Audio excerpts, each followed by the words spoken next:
Hello दोस्तों, welcome back to my channel. तो दोस्तों आज मैं फिर से लेके आई हूँ आपको एक इंटरेस्टिंग सी वीडियो। तो दोस्तों शुरू करते हैं। तो दोस्तों हम बात करेंगे भगवान श्री कृष्ण के व्यक्तित्व के बारे में।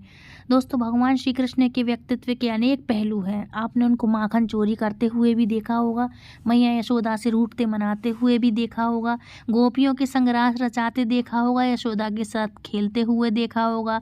अनेक लीलाएँ बाल कृष्ण के रूप में सखाओं के साथ, मित्रों के साथ आपने उनको करते भी देखा होगा। तो काफ़ी असुरों का वध करते हुए भी देखा होगा। तो आज हम इस श्री कृष्ण के इस रूप के बारे में बात करेंगे। तो कृष्ण ने गीता का ज्ञान भी देते हुए देखा होगा, जो योगेश्वर महादेव की तरह योगेश्वर कृष्ण हैं। तो दोस्तों चलिए आज हम बात करते हैं श्री कृष्ण के व्यक्तित्व के बारे में। तो दोस्तों श्री कृष्ण के व्यक्तित्व के अनेक पहलू हैं। वे माँ के सामने रूठने की लीलाएं करने वाले हैं, बालक हैं। तो अर्जुन को गीता का ज्ञान देने वाले योगेश्वर कृष्ण हैं। इस व्यक्तित्व का सर्वाधिक आकर्षक पहलू दूसरे के निर्णयों का सम्मान है। कृष्ण के मन में सबका सम्मान है। दोस्तों वे मानते हैं कि सभी को अपने अनुसार जीने का अधिकार है। अपनी बहन के संबंध में लिए गए अपने दाऊ बलराम के उस निर्णय का उन्होंने प्रतिकार किया। जब दाऊ ने यह तय कर दिया कि वह बहन सुभद्रा का विवाह अपने प्रिय शिष्य दुर्योधन के साथ करेंगे, तब कृष्ण ने ऐसा कह सकते हैं थे कि स्वयंवर मेरा है। मतलब श्री कृष्ण उस समय ये बात जता सकते थे कि स्वयंवर मेरा है, ना आपका है ना किसी और का। तो हम कौन होते हैं सुभद्रा के संबंध में फैसला लेने वाले। मतलब एक भाई कह सकता है ना तो ये आपकी शादी है ना मेरी शादी है, तो हम दोनों कौन होते हैं निर्णय लेने वाला कि सुभद्रा का ब्याह किसके साथ होगा। तो समझाने के बाद भी श्री कृष्ण के समझाने के बाद भी दाऊ नहीं माने।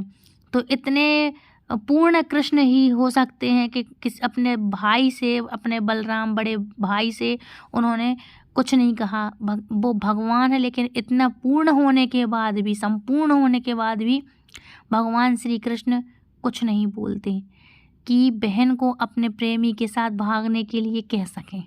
भाई श्री कृष्ण ने खुद से तो शादी करी थी भगा के, लेकिन अपनी बहन के लिए भी, उनकी प्रेमिका थी अर्जुन की, उनकी बहन सुभद्रा। तो भगवान श्री कृष्ण अपने बड़े भाई से ये भी नहीं बोल सकते थे कि वह अपनी प्रेमी के साथ भगाने के लिए कह सकें। भाई वो छोटे थे तो मर्यादाओं का उन्होंने भी खूब पालन किया है। तो दोस्तों राजसूय यज्ञ में पत्तल उठाने वाले, अपने रथ के घोड़ों की स्वयं शुश्रूषा करने वाले कान्हा के लिए कोई भी कर्म निषिद्ध नहीं है। वो हर चीज़ कर सकते हैं, मन की गति से हर चीज़ कर सकते हैं, असंभव को संभव कर सकते हैं भगवान श्री कृष्ण। तो दोस्तों यहाँ महाभारत के युद्ध के नायक भी हैं वे, पर कहते हैं कि ये इतनी अनोखी बात है कि इस युद्ध में उन्होंने शस्त्र नहीं उठाए। इस अनूठे व्यक्तित्व को किस ओर पकड़ें, इस ओर पकड़ो कि यह अंक है समा जाए।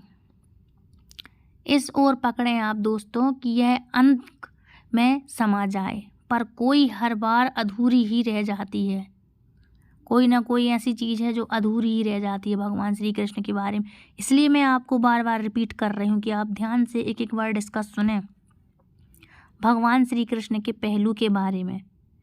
महाभारत एक विशाल सभ्यता के नष्ट होने की कहानी है दोस्तों।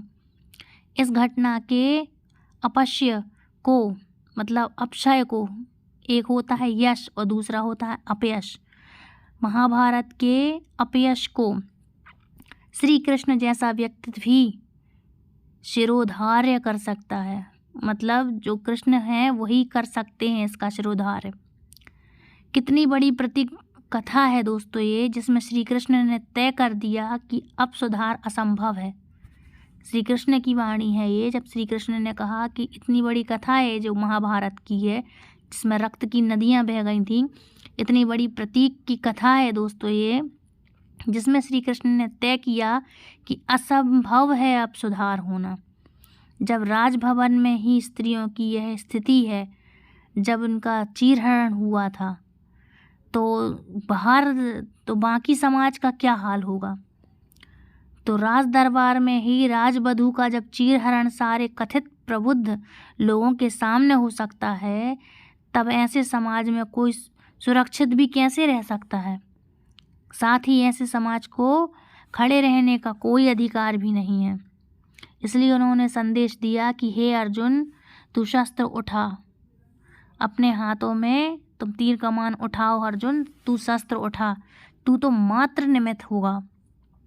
और शस्त्र उठा के उन्होंने अपनों से ही, श्री कृष्ण ने अर्जुन के अपनों से ही युद्ध कराया। क्यों? क्योंकि वो सिर्फ एक निमित्त थे। भगवान ही थे जो जिन्होंने संदेश दिया है कि अर्जुन तुम शस्त्र उठाओ, अब समय बदलने वाला है। तो दोस्तों, इस युद्ध का विषय ये था कि स्त्रियों के लिए युद्ध लड़ा गया था महाभारत का। क्योंकि महाभारत काल में जब द्रौपदी का चीरहरण हुआ तो वहाँ उसके अपने ही थे, बड़े थे, जो बड़े बड़े उनके घर के, जो बड़े घरानों में उनके जो बड़े माता पिता के समान थे, जो सब वहाँ एक से एक सूरवीर पराक्रमी थे। जब उनके सामने चीरहरण हो सकता है वहाँ की घर की मतलब उनकी कुलवधू का उस भवन में, तो औरतें बाहर कैसे सेफ रहेंगी। इसी चीज़ को मतलब भगवान श्री कृष्ण ने देखते हुए अर्जुन को निमित्त बनाया था कि अर्जुन, तू शस्त्र उठा और तू बस एक निमित्त है। मैं करा रहा हूँ, इन सब के आगे भी मैं हूँ, पीछे भी मैं हूँ, अंत में भी मैं हूँ, शुरुआत में भी मैं हूँ, अंत भी मैं हूँ, आरंभ भी मैं हूँ। तो दोस्तों, आई होप आपको आज का वीडियो पसंद आया होगा। भगवान श्री कृष्ण के कुछ छोटे छोटे कथन हैं जो मैंने आपको छोटे छोटे वर्णों में बताया है। यदि आपको वीडियो पसंद आए तो प्लीज़ दूसरों तक भी शेयर करें, खुद भी ये सुने और धारण करें अपने चरित्र में। ये महाभारत की कथा है और जो कृष्ण भगवान की जो छोटी छोटी बातें हैं काफ़ी इंटरेस्टिंग है, बहुत कुछ हमें सीखने मिलता है। तो इन चीज़ों को हमें धारण करना चाहिए। मिलती हूँ ऐसे ही इंटरेस्टिंग वीडियो के साथ, तब तक के लिए राधे राधे, हरे कृष्णा।